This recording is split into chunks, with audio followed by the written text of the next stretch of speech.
Hello,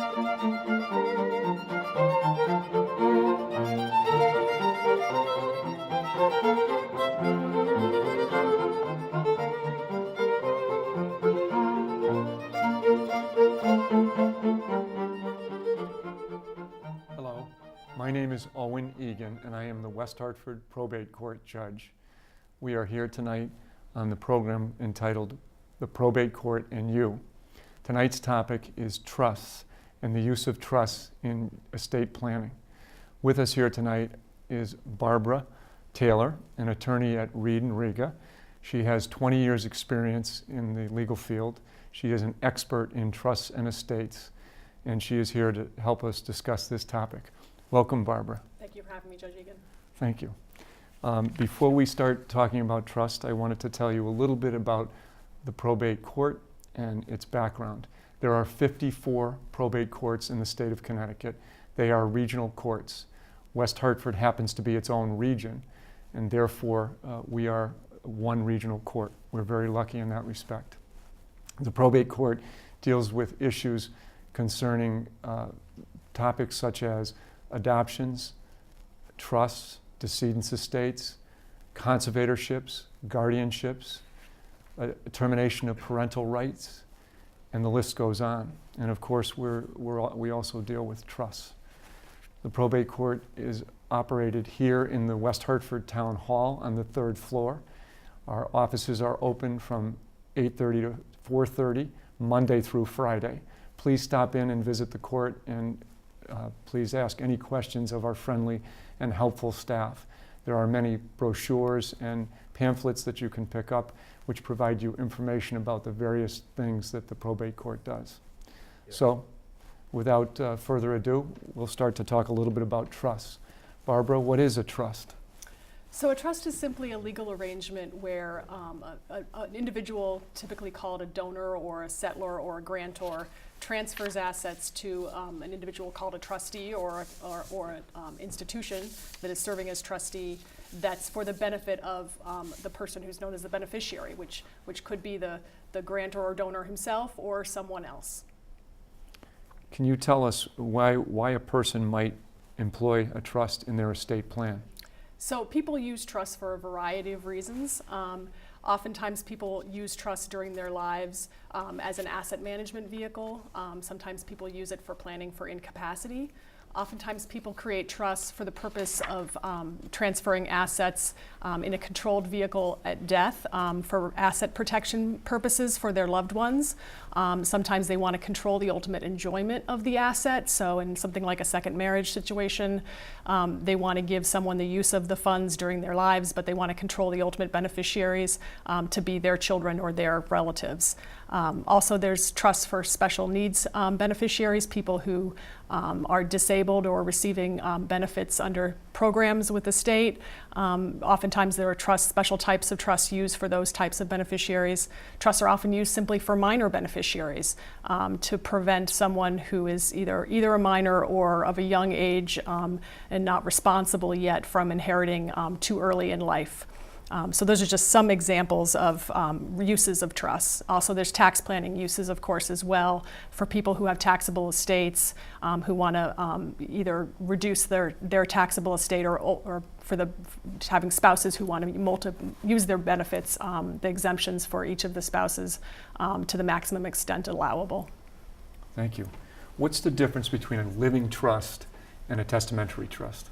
So this is often misunderstood. So a testamentary trust is a trust that's created in a person's will. So it really has no effect until the will is admitted to probate, and that doesn't happen until the person has passed away. So a testamentary trust can't be used as a vehicle during life. It is only used as a vehicle at death to create a trust at the time you pass away to give assets to your beneficiaries in a trust mechanism. A living trust is a type of inter vivos trust, which is created during your life, is a separate legal document from the will, and it can be funded during your life. And if it is funded during your life, that's typically what's called a living trust. Sometimes living trusts are partially funded, sometimes completely funded, and sometimes it's just an inter vivos trust that's a shell that doesn't hold any assets during life. It really depends on the circumstances of the individual, whether they choose to fund it use that living trust during life. If a trust is a testamentary trust, I can't avoid probate. Is that correct? That's true. So a testamentary trust is, because it's part of the will, it is supervised by the probate court. However, the donor can relieve the trustee from having to file accounts with the probate court under relatively new rules. But unless all of the beneficiaries agree, there'll still be an accounting requirement at the end of the trust. An inter vivos trust or a living trust doesn't require probate court supervision, but of course it's available to the beneficiaries and the trustee if they choose to use it. If there's an issue that needs to be heard by the court is available to the beneficiaries and the trustee. It's often misunderstood when someone says you can avoid probate by creating a living trust, different from the testamentary trust. Can you help define that for the audience? Yeah, this is often misunderstood, and there's a lot of misleading information out there. So by creating an inter vivos trust and funding it during your life, you can avoid probate, meaning that the assets in that trust don't go through probate under your will because they're not passing pursuant to the terms of your will. So they'll pass to the ultimate beneficiaries at your death without going through probate. However, that leads to conclusions that are not accurate about costs and taxes. So the assets in a living trust, a revocable trust that the donor controls during his or her life, are part of that decedent's taxable estate, will be subject to tax to the same extent that any assets would be that were passing under his or her will. So it doesn't save estate taxes. So it's no different from a testamentary trust in that respect. And it's also still subject to probate court fees, at least in the state of Connecticut. So under Connecticut law, your probate fee is based on your gross estate. Even assets passing outside of probate, such as assets in a living trust or assets passing by beneficiary designation, like life insurance or retirement assets, probate fees are based on all of those assets together. It doesn't seem fair. Yeah, unfortunately, the probate courts are not completely funded by taxpayer dollars, and so therefore fees have to be based on estates in that way here, and it's not an ideal system, but until the legislature fully funds the probate court, that's what we have. Right. It's the legislature that makes those decisions. The probate court, correct, and the judges in the probate court, like myself, don't make those decisions. Absolutely. It does seem unfair. Can one avoid paying any tax? Can one avoid filing an inheritance or an estate tax if they create a trust? The rule is that every resident decedent of the state of Connecticut is supposed to file a Connecticut estate tax return. If the estate assets, including anything in a funded revocable living trust, exceeds the Connecticut estate tax, then they have to file with the Department of Revenue Services and potentially pay the estate tax that's due. But if it's under that, they have to file a non-taxable estate tax return with the probate court. So even if there is no tax due and there are no assets passing pursuant to the will through the probate court, you're still required to file a Connecticut estate tax return with the probate court. And there are some real downsides if you don't do that. If you own real estate in the state of Connecticut, there's a lien on the land records for both any estate taxes that aren't paid and any probate fees that aren't paid. So it's not a good plan to intentionally shirk the responsibility of filing that estate tax return, because ultimately your heirs are going to have a lien on the real estate. That does create complications sometimes when there's a situation where there's a husband and wife and one passes and the other doesn't file anything with the probate court, and then the second passes and the family goes to transfer the real estate. They have to open up an estate for the first parent to die and file for tax purposes only in order to release that lien. And that's important. So you raise a very good point. Yeah, it's and important to take care of it at the time of the first to die. And if more recent estates might even have interest on that probate court fee that might be due too. So it's really important to do it at every resident's death to make sure that you don't have more taxes and fees than you would have originally if you just filed it in the first place. And once that's filed, the court will once the fee's paid, the court will issue the appropriate release. And then that gets filed on the land records. Right. That clears up the property. Exactly. Right. Are there any advantages of probate court supervision of a trust? Yes, there can be. I mean, of course, as I said before, with an inter vivos trust, you don't have the requirement of supervision, but of course the trustee and the beneficiaries have the option. But sometimes there are situations where the donor or the settlor of the trust really wants there to be ongoing supervision. The situation that I occasionally come up with is when it's a trust of a size that's not sufficient to require professional management by a professional trustee, and the family member who the donor is considering naming as trustee, there are some reservations about, or she thinks that person would benefit from some assistance from the probate court and some more transparency with the ultimate beneficiaries to avoid family conflict. The probate courts are wonderful at being a low cost way to resolve differences among beneficiaries and trustees without having to go to superior court, and sometimes even without counsel. So it's an available forum to be able to try to resolve or avoid disputes before they really get costly. It's an easier forum to work with, is what you're saying. Yeah. Yeah, it's a little more convenient. It's a little more friendly. Are there any other advantages that would render probate court supervision a good move? Well, with people who are not engaging counsel to advise them on trust administration, if you're serving as trustee of a trust and you're not sure if the conduct that you're anticipating is appropriate, like you're selling real estate and you're not sure if it's the right deal for the beneficiaries, and you want to in advance get approval of what you're proposing, and in an open forum have an opportunity for the beneficiaries to consult on it and hear the reasons that you're considering doing what you're doing, and get advanced approval. The same thing with accountings. If you want there to be approval of your actions on a regular basis when you're serving as a fiduciary of a trust, you're serving as trustee, it's a way to avoid costly, contentious battles about something that happened many, many years ago by simply filing accountings with the probate court and giving the beneficiaries an opportunity to be heard about what you've done over the past year or 2 years or 3 years and resolve any disputes in a timely manner. And so that you can avoid going back years and years and years on issues that might have festered otherwise. Great. Can you tell the audience what can happen if the settlor of a living trust becomes incapable?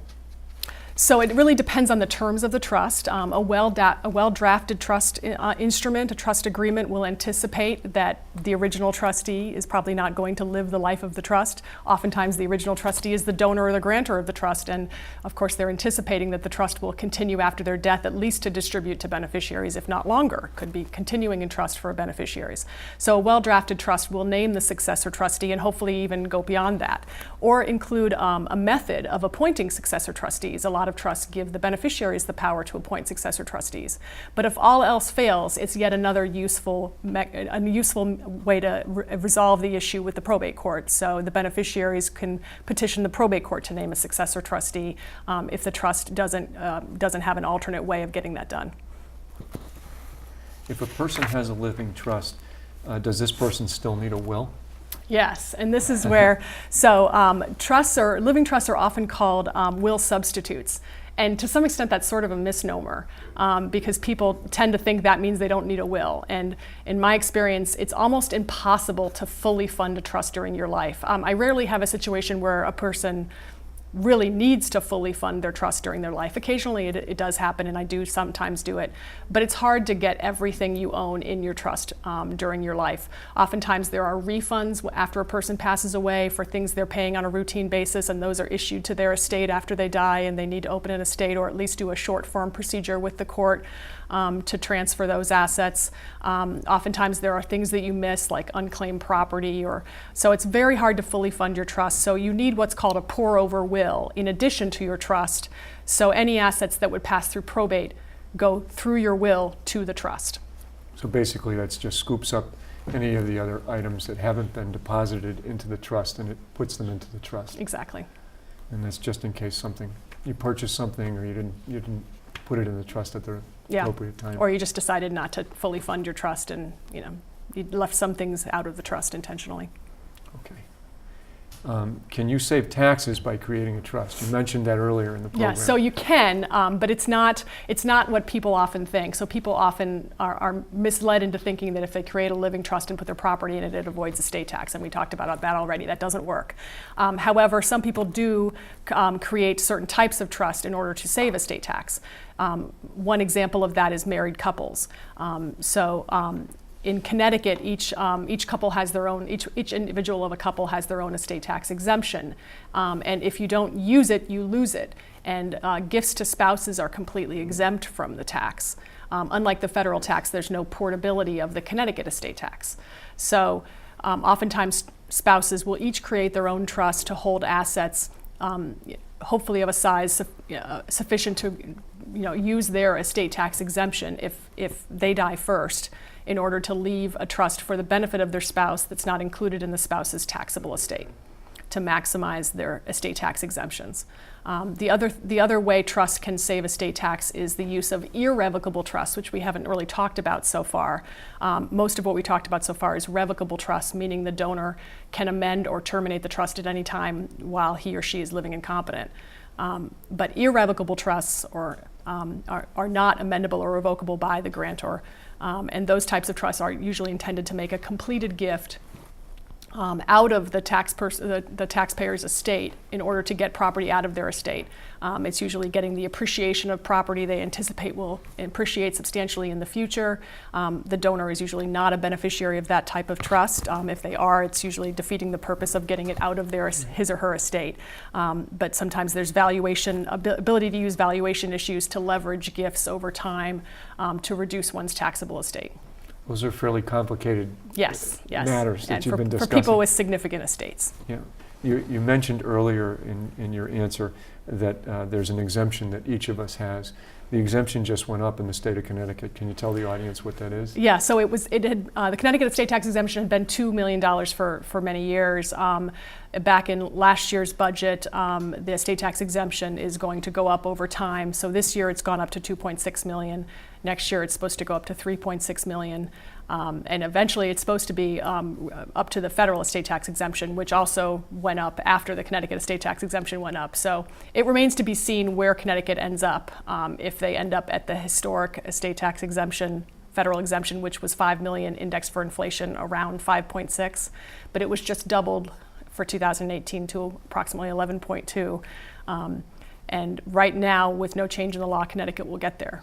You also use the term portability, which I think is a term that the audience might not understand. Can you describe what you meant? You said the federal government allowed portability, but the state did not. Right. Now, I think you and I understand that, but the audience excellent point. So portability is a wonderful tool for married couples to avoid having to have complexity of trusts if they don't want to, in that if one of them wants to leave all of their property to the other, they can do so, and the survivor can claim the unused estate tax exemption of their predeceased spouse.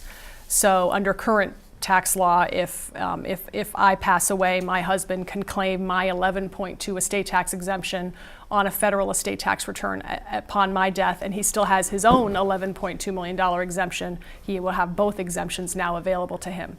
Connecticut doesn't have that law, so if you don't use your $2.6 million exemption this year, it's gone. Right. Use it or lose it is what you said. Correct. And so that's the purpose, one of the purposes in creating the trust that you talked about. To protect the Connecticut estate tax exemption. Those are generally revocable trusts. Yes. That are created. Yep. The irrevocable trusts, do they help in asset protection? They can. It depends on what the purpose of the trust. It can. It won't help. In Connecticut, you can't fund your own trust for your own benefit and get asset protection. However, if you fund a trust for the benefit of someone else, you can fund what's called a spendthrift trust for the benefit of someone else, and it is protected. It does have asset protection features for the beneficiary. So someone other than yourself, you can give asset protection to, but you can't give it to yourself in Connecticut. What's a spendthrift? So it means that no one can compel distributions from the trust. So if you have a creditor, for example, a child who has a spending problem, if you put assets in a trust for their benefit that's a spendthrift trust, no creditor of that child can compel distributions to pay the debt. If someone sues the child, they can't attach the trust as in a judgment. And depending on the terms of the trust, hopefully it's not marital property in the event of divorce of the child. So in your example, if the child is fast and loose with a credit card and the credit card company sues the child, the trustee doesn't have to pay the child's debt. Right. Depending on the terms of the trust. If the trust is an all-income trust and they have to distribute income annually, then potentially the income is available. But if it's a discretionary trust and the trustee has the discretion to make distributions or not make distributions, then the creditor cannot go after the trust. Great. Can one terminate a trust if they don't like the trust? It depends on if the trust is revocable, but if the trust is revocable, certainly if it's a testamentary trust under a will, the person can simply do a new will. Obviously, you need to be living incompetent to do either of those things, but as long as you're living incompetent. One interesting nuance on that, based on a relatively new durable power of attorney statute in the state of Connecticut, you can give your attorney, in fact, the power to amend your trust for you. And whether or not you want to do that is a really fact-specific situation and shouldn't be done lightly because it's really equivalent to changing your estate plan. Does the person creating the trust lose control of his assets? It depends. If it's a revocable trust, typically not. But again, there's no standard one-size-fits-all trust. I would encourage anybody considering a trust to really read the draft carefully, and if the goal is to make sure the assets are still fully available to you during your life, make sure that that's what the trust says, and that you can withdraw the trust during your life, you can control how they're ultimately distributed at your death. They should read the trust carefully, and then they should ask questions. They should have their lawyer Absolutely. review the trust paragraph by paragraph so that they understand exactly where their money's going, correct? Absolutely. Great. Are trusts confidential?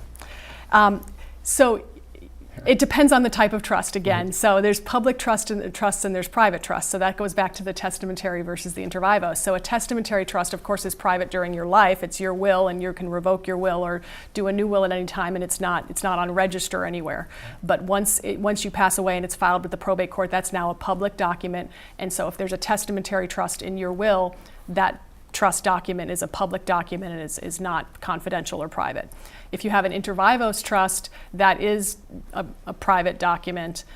So people who are not interested in the trust, people who are not beneficiaries, should have no rights to see that trust because it's a private document.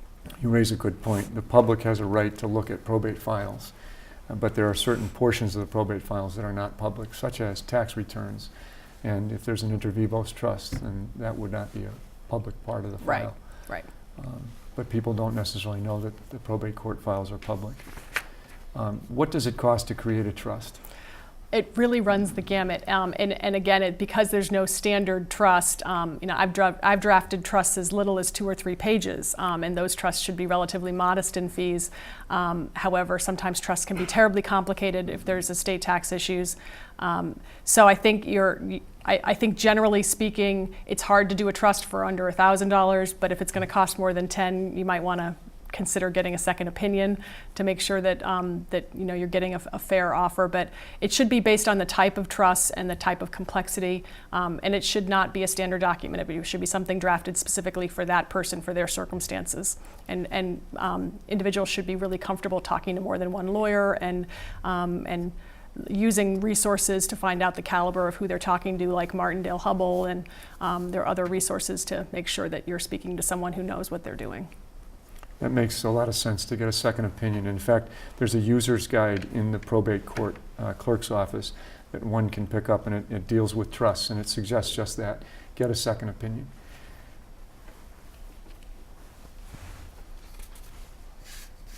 So I can see that our time is about up. 5 minutes. Oh, excuse me. We have a little bit more time. So I'll ask a few more questions. What are the general duties of a trustee?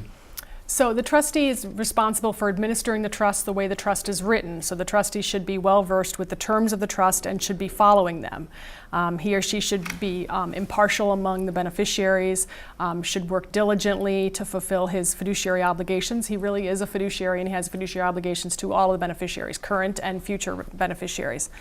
He has to behave as a prudent investor under Connecticut prudent investor law and properly diversify assets. And of course, no self-dealing is very important. That the trustee should not be acting in his own interests. He should be acting for the benefit of the beneficiaries. And to the extent that the trustee is an individual or layperson who doesn't have the knowledge or know-how, they should be properly delegating to appropriate investment advisors, legal advisors for whatever duties that he or she can't fulfill him or herself. So it's very important to be careful when you're picking your trustee. Yes. It's someone who has some experience and some knowledge and someone that you can actually trust to handle your affairs appropriately. Yeah, so the trust part is incredibly important. I think choice of fiduciary may be the most important part of setting up a trust. And I try to tell people to make sure it's someone who has the time and energy to devote to this. This is a job, not just not just an honor. This is real work.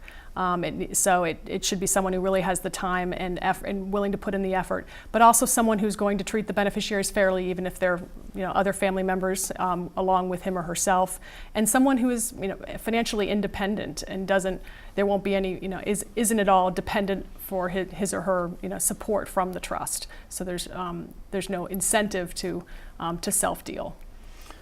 Now let's say that the trustee has done something that the beneficiary thinks is inappropriate, taken money, used some funds for his or her own purposes. What can the beneficiary do? The beneficiary can file a petition with the probate court for an accounting, and that's one of the good things about having local and accessible probate courts available. So even if it's an inter vivos trust that's not required to account in the probate court, the beneficiary can request an accounting. The trustee should be accounting anyway to the beneficiary, but even if the trustee is accounting to the beneficiary and the beneficiary feels that the accounting is improper in some way and something that the trustee has done is improper, the beneficiary has the ability to go to the probate court. And of course, with a testamentary trust, the court is already supervising what the trustee is doing. Correct. So there's always that remedy if there's a problem. Can a beneficiary get a copy of the trust? So usually the answer should be yes. However, I guess the one caveat I would say is a lot of trusts have trusts in trusts. So a lot of inter vivos living trusts are set up, to hold all of the donor's assets, and then when the donor passes away, they're divided into sub-trusts. And arguably, should one beneficiary be entitled to see the terms of a sub-trust that he or she has no interest in? I could see a trustee's reluctance to turn that over without a court order. Great. So I can see that we're now running out of time, and I think that's a good point to wrap up. So I want to thank you for attending. And answering questions. You were wonderful. It's my pleasure, Judge. You're wonderful, and if anyone has any other questions, they can talk to Barbara. She's an attorney in Hartford at Reed and Riga. I'd like to thank the audience for tuning in. I really appreciate them being here. I'm Owen Eagan, the West Hartford Probate Court Judge, signing off of the Probate Court and you. Thank you.